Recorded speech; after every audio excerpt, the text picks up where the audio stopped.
अमीर बनना इतना मुश्किल नहीं है कि हम उसे पा नहीं सकते और इतना आसान भी नहीं है कि हम किसी टोटके का सहारा लेके रातों रात अमीर बन सकते हैं।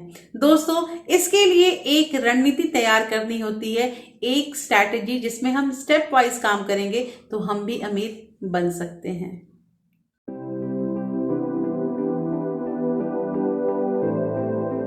Hello everyone, welcome back to my channel real life with Tuku. कैसे हैं आप लोग? आई होप आप बहुत अच्छे होंगे और सेहतमंद होंगे और आप लगातार मेरी वीडियो के साथ भी बने हुए होंगे।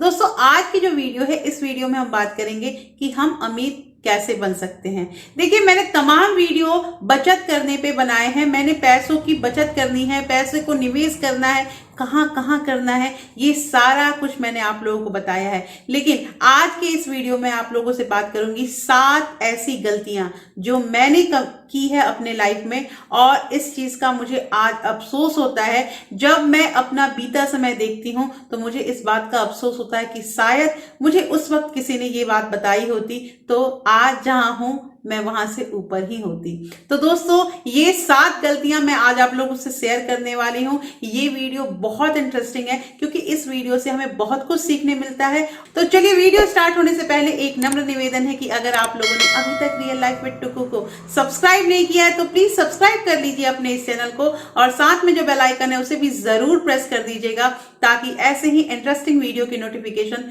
आपको मिलते रहें। दोस्तों, वीडियो पसंद आए तो एक लाइक जरूर कर दीजिएगा। तो चलिए स्टार्ट करते हैं वीडियो को। और सबसे पहली मेरी मिस्टेक है, नौकरी करने के बाद 5 साल तक मैंने किसी भी तरह का निवेश नहीं किया।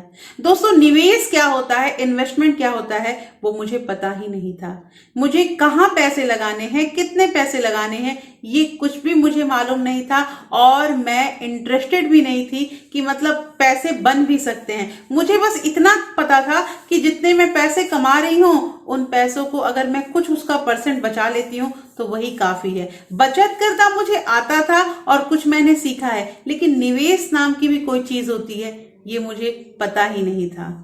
दूसरी गलती, लग्जरी को मैंने अपना जरूरत समझा। दोस्तों, बहुत ऐसी चीजें थी जिन चीजों पे मैंने इतना पैसा खर्च किया है कि मुझे आज अफसोस होता है कि मैंने ये खर्चे क्यों किए। मैं कमाती थी, बेशक मैं बचाती भी थी पैसे को सेव करती थी, अपने सेविंग अकाउंट में पैसों को रखती थी, और जब मुझे किसी भी चीज की जरूरत होती थी मैं उस सेविंग अकाउंट से पैसे निकाल लेती थी। जैसे कि ऑफिस के नजदीक रहना और फ्लैट को शेयर ना करना, इसके अलावा कैब से कहीं भी जाना हो तो मैं तुरंत कैब बुक कर लेती थी। शॉपिंग करने का दिल हुआ तो शॉपिंग करने निकल जाती थी, और किसी चीज की जरूरत हो या ना हो, बस दिल आ गया उस पे, वो पसंद आ गया तो उसे मुझे लेना ही है। बेशक मेरे पास पैसे हो या ना हो तो मैं उसे क्रेडिट कार्ड से ले लेती थी। ये सब मेरे अंदर कमियां थी और बाद में मैंने इस चीज को रियलाइज किया। देखिए, जब मुझे जिस चीज की जरूरत होती थी मैं सेविंग अकाउंट से ले लेती थी, क्योंकि सेविंग किया हुआ पैसा तो है, और निवेश तो किया ही नहीं था क्योंकि निवेश के बारे में जानकारी ही नहीं थी। ये सब मुझे अफसोस तब हुआ जब मैंने कहीं सुना कि पहले आपको पैसे को बचाना है, बाद में खर्च करना है। लेकिन मैं इस ढर्रे पे चल रही थी कि पहले खर्च करना है, अगर पैसे बच गए तो उसे हम सेविंग अकाउंट में डाल देंगे, और अगर जरूरत पड़ी तो उस सेविंग अकाउंट से भी हम पैसे निकाल लेंगे। ऐसा मैंने किया है गलती, आप ऐसी गलती ना करें। दोस्तों, इसके साथ एक चीज और भी है कि अगर हम अपने बचत किए हुए पैसे को लगातार निकाले जा रहे हैं तो हमारा पैसा जो है वो आखिर तो खत्म ही होगा, ऐसा तो नहीं है कि वो बढ़ता जाएगा। दूसरी एक चीज और भी है दोस्तों कि पैसे कमाते हैं तो इसका मतलब ये नहीं है कि हम अपना मन मार के रहें, लेकिन ये आदत बन चुकी है। अगर ये आदत लग गई है कि हम लगातार खर्च कर रहे हैं, टाइम टू टाइम अपने दोस्तों को, अपने घर वालों को कुछ ना कुछ नए नए सामान खरीद के दे रहे हैं, तो ये आदत करना अच्छी बात नहीं है। ऐसा नहीं है कि आपको तोहफा नहीं देना है, तोहफा दीजिए, लेकिन कभी कभार चल जाता है। लेकिन अगर हमेशा इस चीज की आप आदत बना लेते हैं तो वो आपके लिए बहुत दुखदाई होगा। तीसरी चीज होती है दोस्तों, निवेश करना सीखें। देखिए, मैंने स्टार्टिंग में ही कहा कि निवेश करने के बारे में पता नहीं था, और जब तक हमें निवेश करने के बारे में पता चला तो ठीक है, हमने कमी क्या की कि देखिए, हर साल इंक्रीमेंट होता है, हर साल बोनस मिलता है, तो पैसे तो बढ़े लेकिन पैसों के साथ साथ खर्चा भी बढ़ा। मान लीजिए कि जब मेरी सैलरी 7,000 थी तब भी मैं 3,000 निवेश करती थी, और जब वो सैलरी 10,000 हुई, जब 15,000 हुई, तब भी मेरे जो निवेश का जो अमाउंट था वो 3,000 ही रहा। तो ऐसा नहीं करना चाहिए। जैसे जैसे हमारी सैलरी इंक्रीज हो रही है तो हमें साथ के साथ जो हमारा इन्वेस्टमेंट वाला पार्ट है, जो निवेश वाली राशि है, उसे भी इंक्रीज करना चाहिए। दोस्तों ये गलतियां हम करते हैं, ये गलतियां मैंने भी की है, इसलिए मैं यहाँ पे आप लोगों को अवेयर कर रही हूँ। साथ में बहुत लोग बोनस, देखिए बोनस हर साल मिलता है, लेकिन इस बोनस को भी एक सैलरी समझनी चाहिए। और आप कभी 3 या 4 साल का अपने बोनस को देखिएगा कि आपने उस बोनस को कहाँ यूज किया है। आप पाएंगे अगर आप उस बोनस को बचा रहे हैं तो अच्छी बात है, और नहीं तो आप पाएंगे कि हमारा जो वो पैसा है वो भी खर्च हो गया। तो ये बोनस को भी अगर हमने सही ढंग से इसका इस्तेमाल नहीं किया है तो ये गलत चीज है। आप देखिए घर से पैसे मिल ही जाते थे, अगर मान लीजिए कोई ओकेजन हुआ, जन्मदिन या कुछ भी आता है तो कुछ पैसे घर से भी मिल जाते थे, और उसके बाद बोनस का भी पैसा मिलता था, इंक्रीमेंट भी हुआ है। लेकिन अब उन पैसों से कुछ या तो हमें खरीद लेना है या फिर कहीं घूमने चलना है। ये सब गलतियां मैंने की है, और आज इस चीज का अफसोस होता है कि शायद उस पैसे को बचाए होते तो अभी जहां है उससे कुछ ज्यादा ही पैसे होते। दोस्तों बोनस, मैं ये नहीं कह रही हूं कि आप बोनस पूरा संभाल लें। आप अगर बहुत आप प्रसन्न हैं, आप चाहते हैं कि उस चीज को हम खर्च करें, तो आधे बोनस को यूज करें। आधे बोनस को तो कम से कम सेव करना ही चाहिए। चौथी बात हो रही है दोस्तों कि मैंने अक्सर कहा है कि हमें गोल बनाना चाहिए। देखिए गोल बहुत लोग बना लेते हैं, चलिए ठीक है कि हमें मतलब घर खरीदना है, हमें रिटायरमेंट के लिए चाहिए, ये सब चीज तो गोल लोग बना लेते हैं। लेकिन कभी आपने ये चीज गोल बनाया है कि हमें एक्चुअली पूरी जिंदगी में कितना रुपया चाहिए, हमें सरवाइव करने के लिए कितना रुपया चाहिए, हमारे रिटायरमेंट के बाद कितना रुपया होना चाहिए? तो ये एक फिक्स अमाउंट होना बहुत जरूरी है।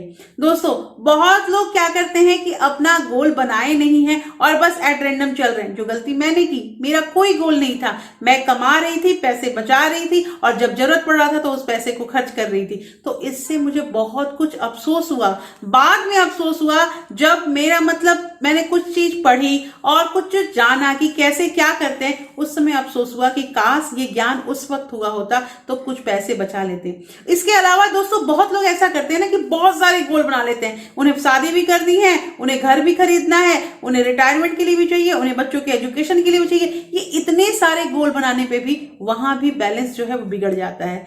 तो आप लिमिटेड गोल बनाइए और उस गोल को पूरा करने में लग जाइए। सबसे पहली चीज ये है कि आप ये तो सोचिए कि आपको अपने जीवन काल में कितने रुपए चाहिए। पांचवी चीज यहाँ पे ये आती है दोस्तों, बजट बनाना। मैंने अक्सर फोकस किया है कि बजट बनाइए, और बजट बनाने से हमें एक जो है हमारा मतलब कि ब्लूप्रिंट मिल जाता है हमें कि हमें घर को कैसे चलाना है। अब बजट बनाने का मतलब ये नहीं होता है कि इतना रुपया जो है वो मकान का किराया दे दिया, इतना रुपया में ग्रोसरी ले ली, इतना रुपया बच्चों के एजुकेशन, ये चीज नहीं होता है बजट बनाना।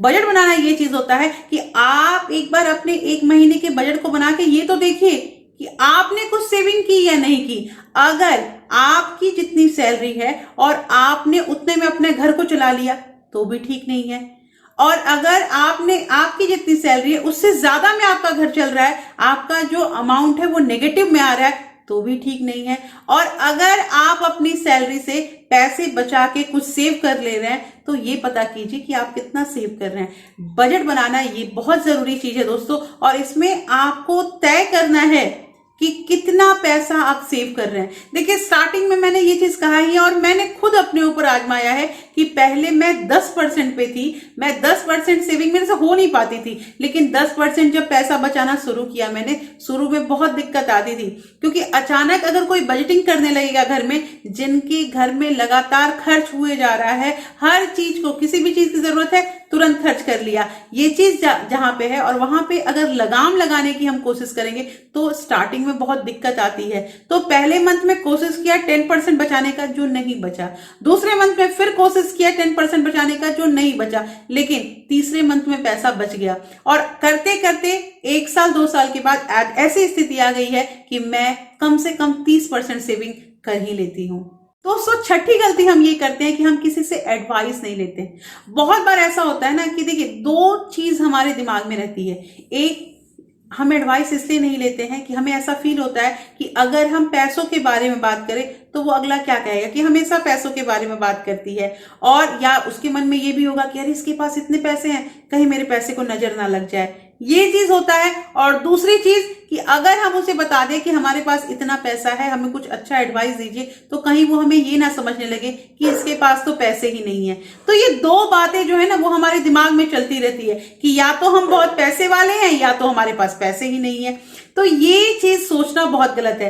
अगर हमें किसी से एडवाइस लेना है ना, बहुत बार आप देखिए आपके अगल बगल आस पड़ोस या कोई जानकार तो होता ही है जो पैसे की आपको अच्छी अच्छी समझ दे। अब मैं यहाँ पे ये नहीं कह रही हूँ कि वो दोस्त या रिश्तेदार जो आ जाते हैं जो आपको एक इंश्योरेंस के लिए बोलने लगते हैं, क्योंकि इस चीज में तो हम भी फंसे हुए हैं और आज वो इंश्योरेंस आज तक चला रहे हैं, तो वो चीज मैं नहीं कह रही हूँ। कुछ एडवाइस लेना कि आप कहाँ निवेश करते हैं या हम पैसे को कहाँ निवेश करें, कौन सी स्कीम में लगाएं, ये सब जानकारी लेनी चाहिए। दोस्तों पहले तो ये यूट्यूब वगैरह या इतना मतलब इंटरनेट का सुविधा नहीं होता था कि हर चीज, आजकल तो हर चीज आप यूट्यूब पे देख सकते हो, आप गूगल पे सर्च कर सकते हो, ये सब अब आ गया है। तो अब तो बहुत मतलब बेनिफिशियल हो गया है कि हम अगर किसी की एडवाइस नहीं ले सकते तो हम ऐसे वीडियो को देख के भी बहुत कुछ समझ सकते हैं। तो बहुत जरूरी चीज है, शर्म नहीं करना है और हमें एडवाइस लेना है पैसों के बारे में। सातवीं गलती जो मैंने की है और अक्सर हर लेडीज करती है, दोस्तों मेरे पास जब भी पैसे बचते थे, जब भी मैं सेविंग के कुछ पैसे बचाती थी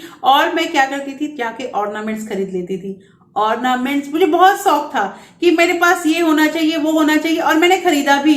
लेकिन आज मुझे लगता है कि मैम ठीक है, हर औरत को मतलब चाहत होती है, हर भारतीय चाहता है कि उसके पास गहने होने चाहिए, और सोने के गहने तो हमें बहुत ही लुभाते हैं, तो ये ठीक है, लेकिन लिमिटेड चीज ही रखना चाहिए। ये जो होता है ना कि हम एक्स्ट्रा कुछ ले लेते हैं या हम एकदम मतलब क्रेजी हो गए हैं उस चीज के लिए कि पैसे बच रहे हैं तो हम सीधे चले जा रहे हैं दुकान पे वो चीज खरीदने, ये आदत बिल्कुल इसको संभाल लेना चाहिए। इससे कोई फायदा नहीं होता है, क्योंकि वो तब तक आपको अच्छा लगता है जब तक हम उस दुकान में बैठे हुए हैं और हम किसी चीज को लेके आते हैं। आप देखना, जब भी कोई भी चीज अगर हम घर में लेके आते हैं तो हम उधड़-बुन में लगे रहते हैं कि हमने सही खरीदा या नहीं खरीदा। हम अपने मतलब पेरेंट्स से या अपने दोस्तों मित्रों सबसे पूछते हैं कि ये सही है ना, ये सही है ना। अगर हमारे दिमाग में ये बात बार बार आने लगती है कि क्या हमने ये सही डील किया या नहीं किया, इसका मतलब कि हमारा मन कचोट रहा है कि हमने पैसे ज्यादा खर्च कर दिए हैं,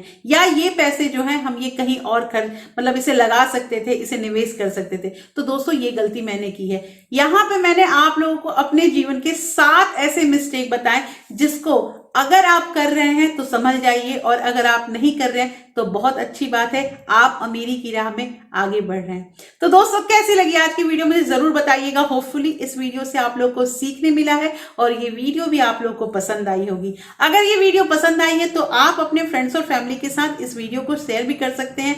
आप मेरे इंस्टाग्राम से भी जुड़ सकते हैं। इसके साथ दोस्तों आप मुझे टेलीग्राम पे भी ज्वाइन कर सकते हैं। टेलीग्राम चैनल का लिंक मैंने डिस्क्रिप्शन में दे रखा है। और फिर मैं मिलती हूँ आपसे ऐसे ही एक इंटरेस्टिंग वीडियो के साथ। तब तक के लिए thank you, thanks for watching.